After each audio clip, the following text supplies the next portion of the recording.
Mapagpalang araw po mga kapatid, mga kababayan ko. Inaanyayahan ko po kayo na panoorin po ang video na ito sapagkat ito po ay naglalaman ng napakahalagang mensahe sa bawat isa sa atin. Dito po natin malalaman ang iba't ibang hiwaga ng sanlibutan. At ang mensahe po ng video na ito, malamang po na ito na ang sagot sa matagal ng katanungan sapagkat ang aral po na ito ay makatotohanan at magdadala po sa inyo tungo sa kapayapaan. Tara, atin na pong panoorin.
Masayang pagbati sa sambayanang Pilipino lalo na sa mga awakened Ophirians. Para maunawaan ang video na ito, kailangang napanood muna ang World Territory Series kung saan ipinakita namin ang family tree ni Noah at ang kanilang mga teritoryo. Hindi na namin uulitin ang buong detalye dito, ngunit magbibigay tayo ng maikling recap. Ayon sa World Territories na itinakda ni Noah, ang mundo ay nahahati sa kanyang tatlong anak na sina Shem, Ham at Japheth. Ang mga Pilipino or Ophirians at mga Asians ay nagmumula sa lahi ni Shem at teritoryo ng Shemites ang Asia. Ang depensa ng Shemite territory sa silangang bahagi ay binubuo ng mga Ophirians, Inchek at Hapon. Sa kanluran, ang depensa ay ang lupain ng Turkey at ang lupain ni Jacob na tinawag ngayong Israel. Ngunit, wala na ang lupain ni Jacob. Nakuha na ito ng mga dayuhan. Sa gawing itaas naman ng Shem territory sa north, ang depensa natin ay ang mga Ruso. Ang mga boundary ng bawat teritoryo ay naiplat natin hango sa Book of Jubilees at inilahad natin sa World Territories Series. Makikita na ang teritoryo ni Ham ay nasa ibaba ng teritoryo ni Shem at Japheth. Para sa mga descendants ni Ham, ang Malaysia, Africa, South America at Australia. Ayon naman sa family tree na nasusulat sa Genesis, sina Gog and Magog ay pamilya ni Japheth at sa kanila ibinigay ang mga lupaing tinatawag nating Europe, North America at Canada. Ngayon, may tanong na nais sagutin ang video na ito.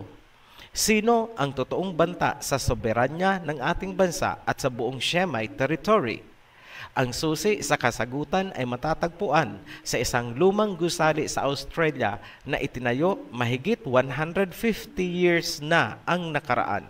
Sa mga Ophirians na nasa Australia, maaari niyong puntahan ang Royal Arcade, isang refurbished medieval building na matatagpuan mismo sa Central Business District ng Melbourne. Nariyan ang susi upang masagot kung sino ba talaga ang banta sa soberanya ng ating bansa. Ang Royal Arcade ang kauna-unahang itinayo sa Melbourne at ito rin ang pinakaunang arcade sa buong Australia. Malaki ang historical value ng building kung kaya ito ay bahagi ng Victorian Heritage Register. Ang arcade ay itinayo noong 1869 hanggang 1870 at ito ay opisyal na binuksan ni Lord Mayor Charles Ames. Mahalagang pansinin na ang nagbukas nito ay tinatawag na Lord Mayor. Maituturing ang building na isang portal o gateway na konektado sa isa pang portal sa kabilang panig ng mundo na maghahatid sa atin pabalik sa malalim na medieval history. Mahalagang tandaan sa pagpapatuloy ng ating video na ang Australia ay teritoryo ni Ham at ang buong lupain at likas na yaman ay para sa kanyang mga descendants across generation for eternity ayon sa Book of Jubilees.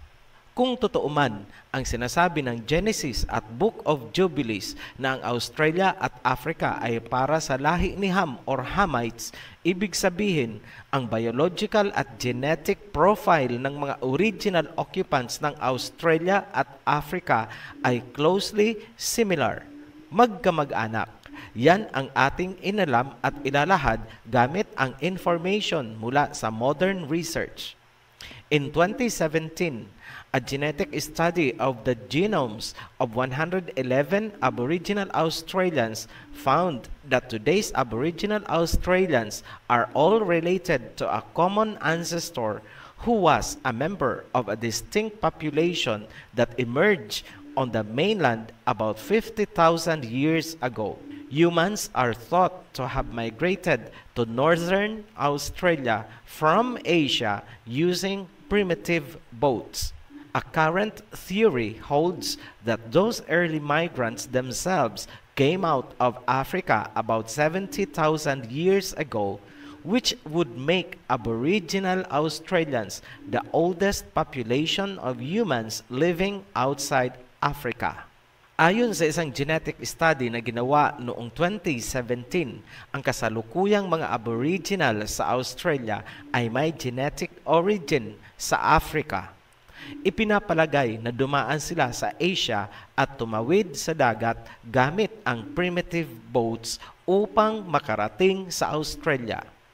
Pinili nating gamitin ang report ng National Geographic dahil isa itong European American Research Organization. Sinadya naming gamitin ang mula sa mga Europeans, Americans at hindi ang research ng mga incheck upang hindi nyo sasabihin na lutong Macau ang ating inilalahad. Note, disregard nyo na lang ang number of years sa reference. Hindi nila alam ang biblical timelines. Ang mahalaga, malinaw ayon sa research na ang Australia at Africa ay iisang ancestor ang pinagmulan. Ayon pa rin sa report ng National Geographic, taong 1788, tinatayang mayroong 750,000 to 1.25 million Aboriginal Australians ang inabutan ng British colonization. Para sa mga hindi familiar, kapag sinabing British, yan ay Great Britain, United Kingdom, or England kung saan naroroon ang pamosong London. Sila ay mga Europeans. Sila ang sumakop sa Australia ng Hamites. Taong 1770, ang Australia ay unang diniskobre ni James Cook, isang British Royal Navy, at ginawa niya ng detalyadong mapa ang Newfoundland, sabay deklarang pag-aari na ito ng British Royal Crown. 1788, dumating sa Australia ang 11 ships, 11 barko, lulan ang mga convicted criminals mula sa England. Ang mga convicts na yan ang founder ng Sydney at New South Wales. Umabot sa 162,000 convicts mula sa Britain at Ireland ang dinala sa Australia mula noong 1788 hanggang 1868. Ibig sabihin, ang karamihan sa mga puting Australians ngayon ay lahi ng mga convicts. History speaks. Kahit sa ang reference nyo kalkalin yan, established fact po yan at hindi gawa-gawang istorya ng OHC.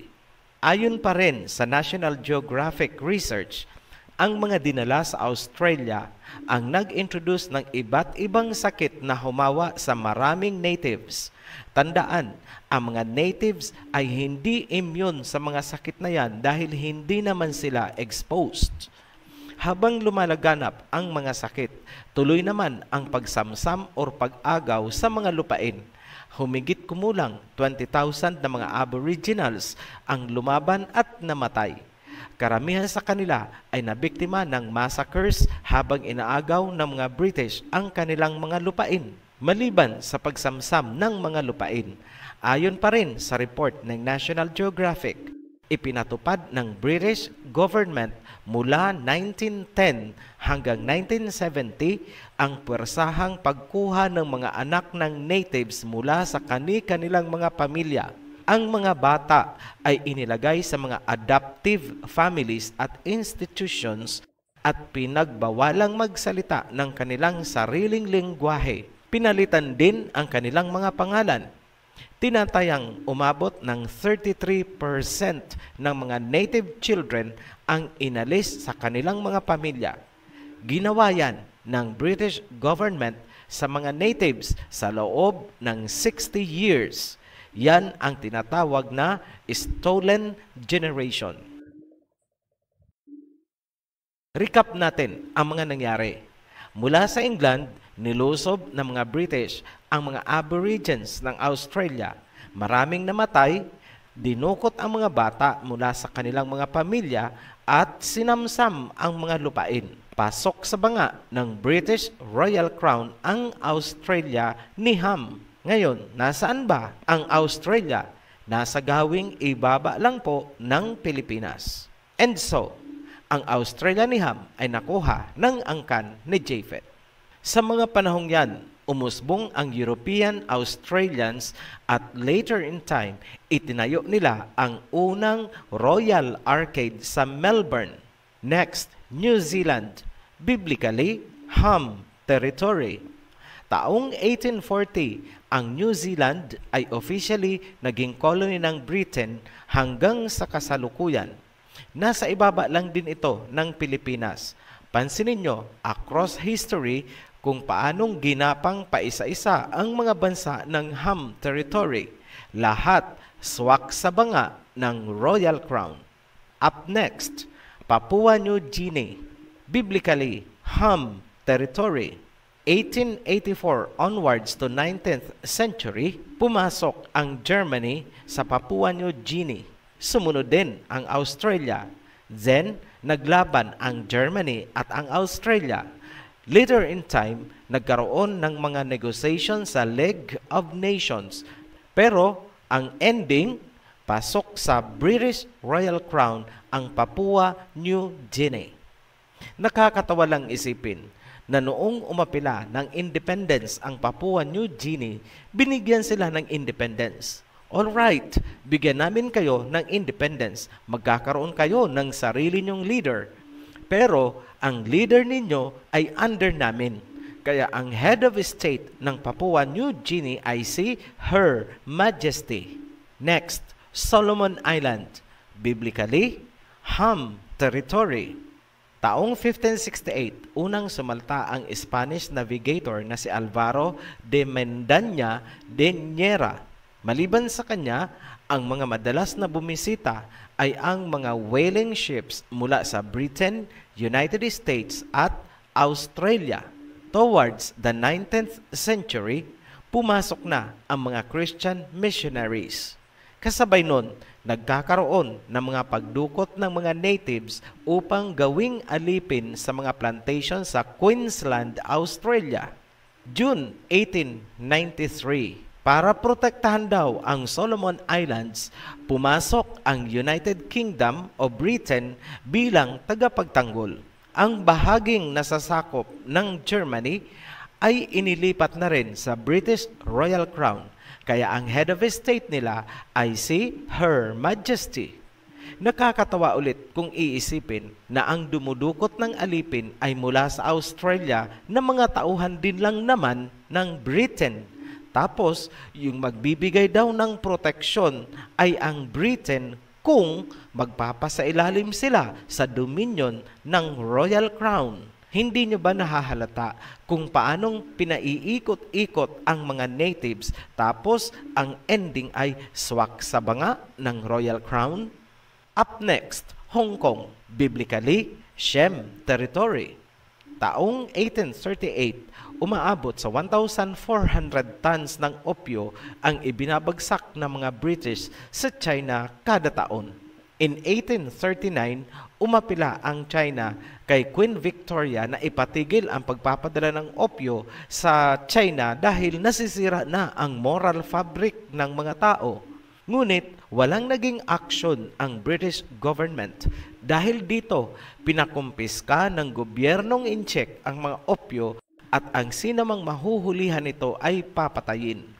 Ang hakbang na yan ay nilabanan ng British Superintendent of Trade.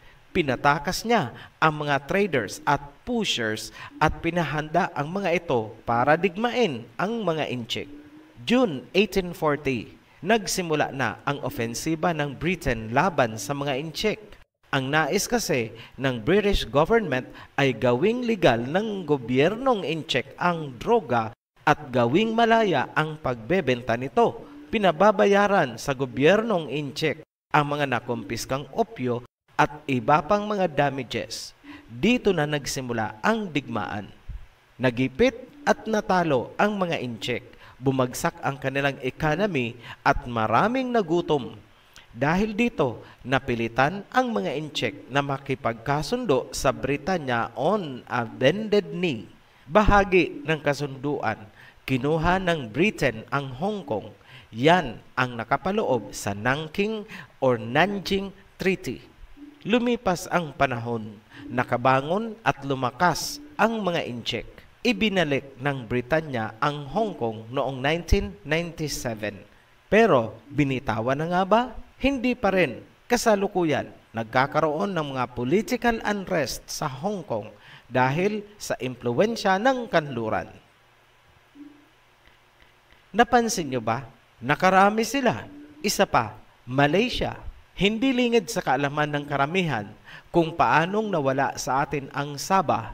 Ang lupain na yan ay rented out lamang o pinaupahan ng Sultanate of Sulu sa isang British commercial syndicate na pinangungunahan ni Alfred Dent.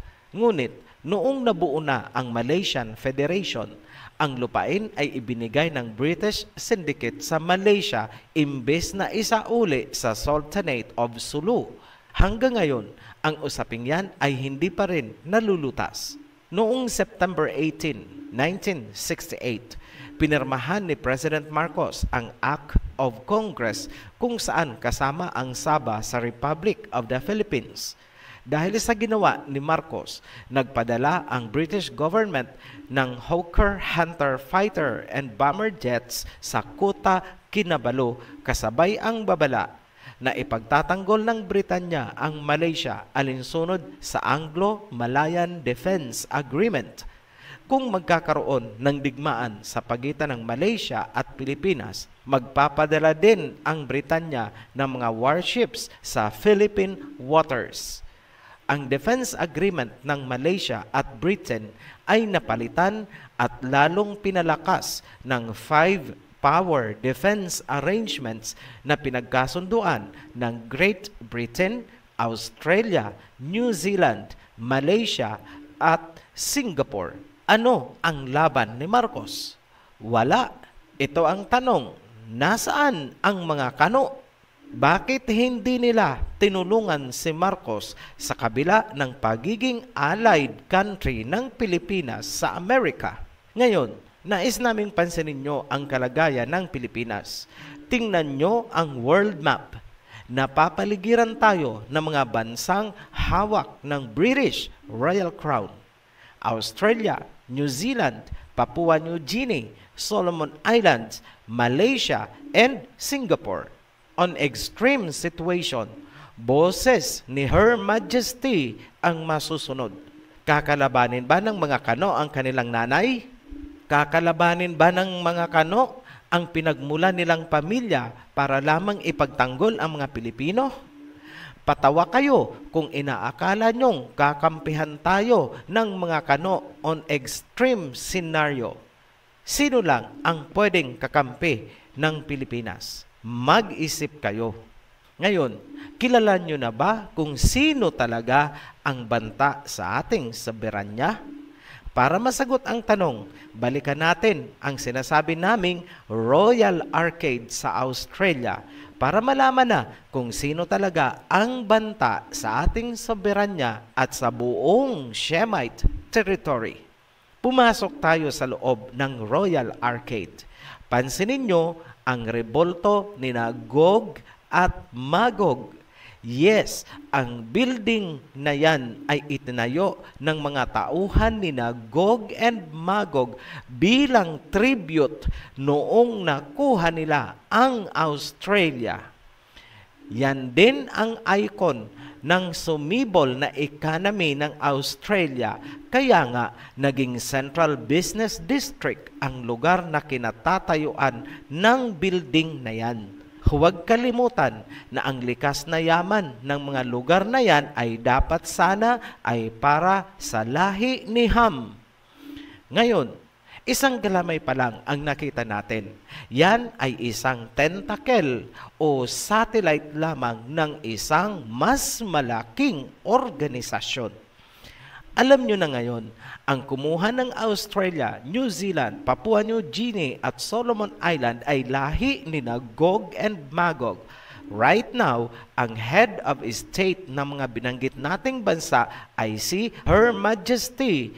Na-establish din nila ang sphere of military and political influence sa Malaysia at Singapore sa pamamagitan ng 5 power defense arrangements. Ulitin namin ang tanong kanina. Ikaw, Pilipinas, sino sa tingin mo ang kakampi mo? Ganun pa man, huwag kayong matakot. We are on the right track ayon sa prophecy. Sasaklolo sa atin ang 2 witnesses ng Revelation chapter 11. Nakaabang na ang outpost ng mga Shemites sa West Philippine Sea. Gaya ng paulit-ulit naming sinasabi noon pa, may mabigat na dahilan kaya naririyan ang facility na yan. Panoorin nyo na lang ang 2 Witnesses series para maunawaan nyo. Bago namin tapusin itong video, balikan ulit natin ang Royal Arcade sa Australia.